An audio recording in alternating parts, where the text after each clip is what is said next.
साथियों नमस्कार। मैं हूं आपका दोस्त गौतम दीक्षित और ये है हमारे 100 MCQ का पार्ट 2। पार्ट 1 आपने देखा, उसके बाद पार्ट 2 है। पार्ट 2 में पहला प्रश्न है। पहला प्रश्न से पहले एक कोड है कि आत्मसम्मान इंसान का सबसे बड़ा गहना होता है। ये कोड हमारे भारत की यशस्वी महिला नेत्री, हमारे देश की पहली महिला राज्यपाल श्रीमती सरोजनी नायडू, जिन्हें भारत कोकिला भी कहा जाता है, ये उनके आशीष वचन हैं। तो इनको ध्यान में रखते हुए हमारा पहला सवाल है कि the first women governor of state in a free India was. उत्तर आपके सामने पहले ही आ चुका है कि जिन्होंने कहा था कि आत्मसम्मान इंसान का सबसे बड़ा गहना होता है, ये थी मिसेस सरोजनी नायडू।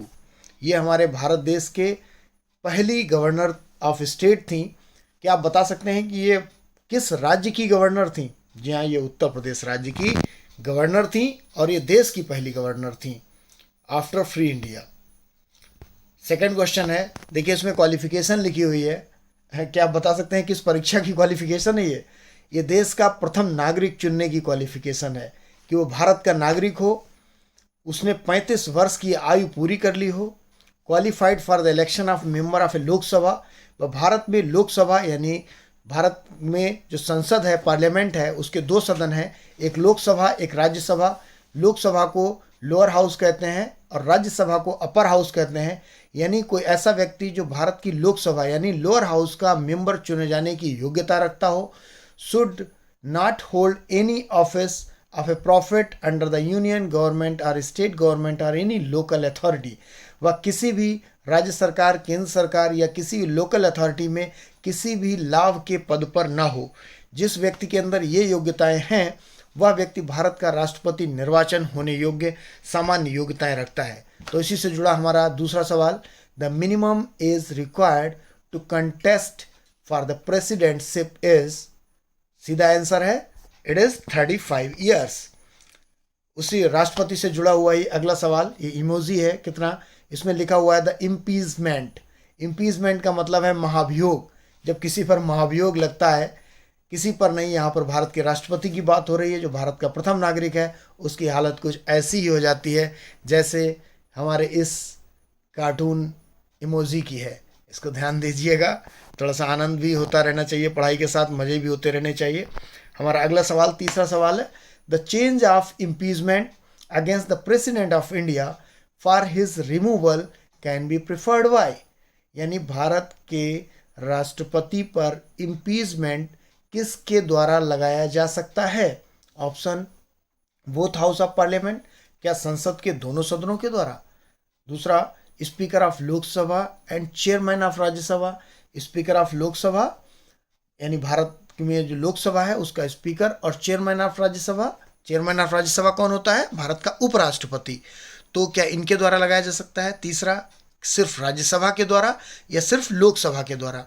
सही आंसर आप बता सकते हैं कमेंट बॉक्स में। नहीं, अभी पता चलेगा, कमेंट बॉक्स की कोई ज़रूरत नहीं है, इसका आंसर हम लोग अभी जानेंगे। जी हाँ, इसका सीधा आंसर है बोथ हाउस ऑफ पार्लियामेंट, यानी संसद की दोनों सदनों के जो सदस्य होते हैं ये मिलकर के भारत के राष्ट्रपति पर महाभियोग की कार्रवाई प्रारंभ कर सकते हैं। The charge of impeachment against the president of India for his removal can be preferred by the both house of parliament. जी हाँ, ये बहुत ही अच्छा क्वेश्चन है। इसमें भारत के सभी यूनियन टेरिटरीज़ हैं। क्या आप बता सकते हैं भारत में इस समय कितने यूनियन टेरिटरी हैं? भारत में जब से जम्मू एंड कश्मीर में 2 यूनियन टेरिटरी बने हैं, जम्मू कश्मीर और लद्दाख, तब से भारत में कुल 8 यूनियन टेरिटरी हैं। देखिए कौन से हैं? Jammu and Kashmir, Chandigarh, Daman and Diu, Dadra Nagar Haveli, Lakshadweep, Pondicherry, Andaman Nicobar, Delhi and Ladakh. तो 1 2 3 4 1 2 3 4 5 6 7 8 9, इसमें टोटल 9 यूनियन टेरिटरीज दिखाए गए हैं आपको। हालांकि इसमें थोड़ा सा अमेंडमेंट हुआ है। अभी करंट में टोटल 8 यूनियन टेरिटरी एग्जिस्ट कर रहे हैं। क्या आप कमेंट बॉक्स में बता सकते हो इन 9 में से कौन सा यूनियन टेरिटरी अब सॉल्वनाइज कर दिया गया है, उसका विलय कर दिया गया है? हमारा अगला सवाल है इसी से जुड़ा हुआ, ये बहुत ही महत्वपूर्ण सवाल है, इसका जवाब आप ज़रूर दीजिएगा। The chief minister of union territory where such set up exist is appointed by. देखिए, हमने अभी जो हमारी पहली सीरीज थी उसमें हमने आपसे पूछा था कि भारत के यूनियन टेरिटरी का जो मुखिया होता है वो एलजी होता है। जिस प्रकार से किसी भी स्टेट का जो मुखिया होता है वो राज्यपाल होता है और राज्यपाल नियुक्ति करता है मुख्यमंत्री की, ठीक उसी प्रकार जिस प्रकार भारत का राष्ट्रपति प्रधानमंत्री की नियुक्ति करता है, वैसे ही भारत में यूनियन टेरिटरी का जो मुखिया होता है वो राज्यपाल नहीं होता है, वो होता है एलजी यानी लेफ्टिनेंट जनरल यानी उपराज्यपाल जिसे कहते हैं। तो जो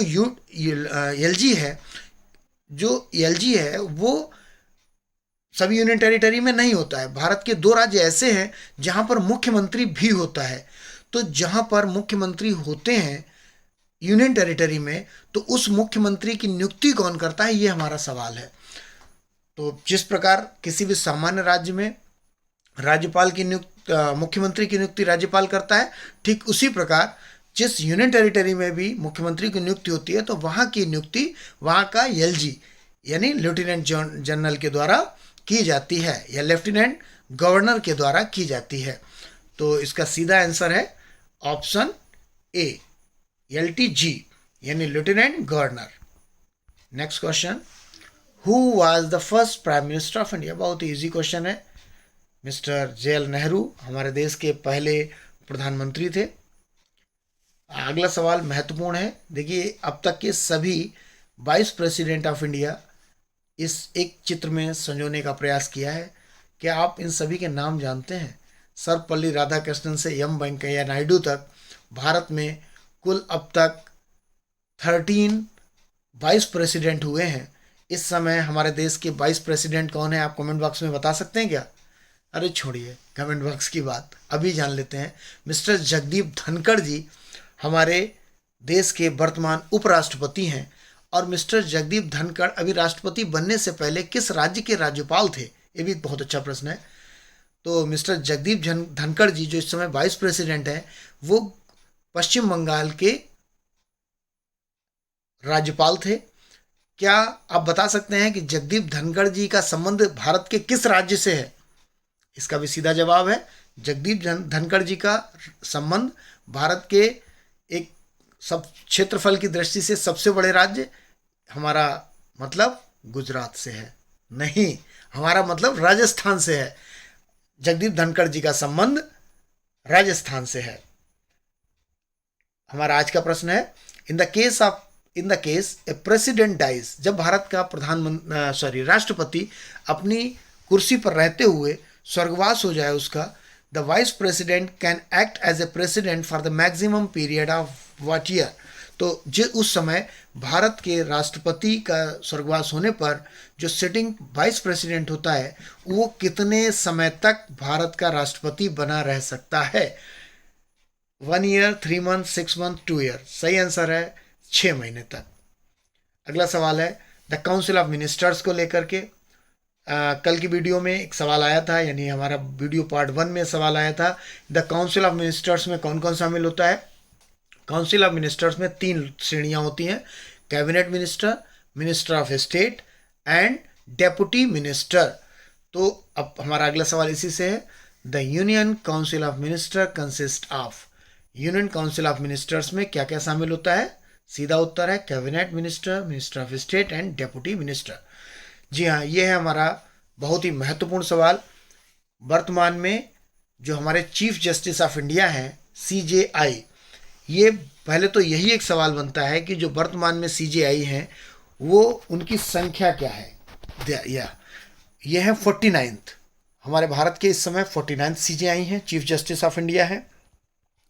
इनका नाम क्या है? इनका नाम है जस्टिस UU ललित। इनसे जुड़ा सवाल, who administers the oath of the office of a president of India before he enters upon the office? लिखने का ढंग है, पूछ रहा है कि भारत के राष्ट्रपति को शपथ कौन दिलाता है? Chief justice of India, speaker, vice president या प्राइम मिनिस्टर? आप समझ गए होंगे जिस तरीके से 49 CJI की मैंने बात करी। तो भारत का जो चीफ जस्टिस होता है वो भारत के राष्ट्रपति को शपथ दिलाता है। कि आप ये चेहरा पहचानते हैं? बड़ा ही फेमस चेहरा है। 6 जुलाई 2004 से 26 मई 2014 तक ये भारत के एक महत्वपूर्ण पद पर थे, जिसका जो कैबिनेट मिनिस्टर तो नहीं था, लेकिन उसका दर्जा कैबिनेट मिनिस्टर से बिल्कुल भी कम नहीं था।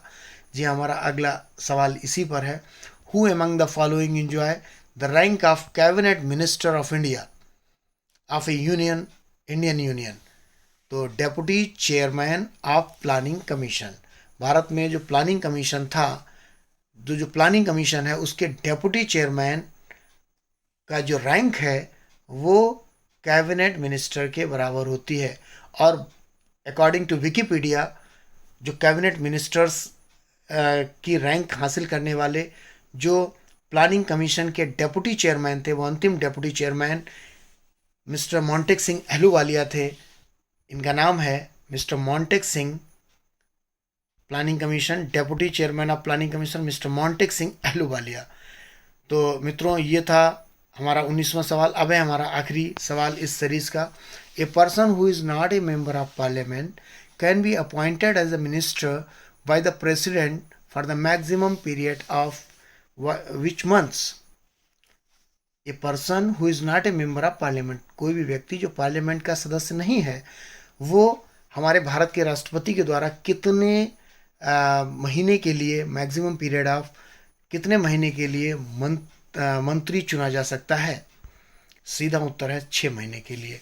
6 महीने के अंदर उसको किसी भी सदन की सदस्यता ग्रहण करना अनिवार्य होगा। ठीक है। ऐसे ही इसी तर्ज पर अगर कोई व्यक्ति, हमारे भारत के राज्यपाल को इतनी शक्ति प्राप्त है कि किसी भी व्यक्ति को वह उठा करके सीधे अगर संवैधानिक महत्व दी जाए तो वो उस राज्य का मुख्यमंत्री हो सकता है, बशर्ते 6 महीने के अंदर उसे जो विधानमंडल या विधानसभा होती है वहाँ की सदस्यता लेनी होती है। उसी तर्ज पर भारत का राष्ट्रपति भी किसी को भी मंत्री बना सकता है, बशर्ते आगामी 6 महीने के अंदर उसको संसद के किसी भी सदन की सदस्यता ग्रहण करना अनिवार्य होता है। मित्रों, ये हमारी सीरीज़ कंटिन्यू रहेगी। ये 20 सवाल हो गए हैं। पहली सीरीज़ में 10 सवाल थे और ये सेकंड सीरीज़ है, इसमें 10 सवाल, चुनिंदा सवालों को आपके लिए हम लेके आए हैं। अगर आपको ये हमारी सीरीज़ पसंद आई है तो हमारे चैनल को आप लाइक करें, शेयर करें और अपने सभी मित्रों के साथ सब्सक्राइब करें। आपने वीडियो को अंत तक देखा, इसके लिए हम आपके बहुत शुक्रगुजार हैं। बहुत बहुत धन्यवाद। Have a nice day. जय हिंद, जय भारत।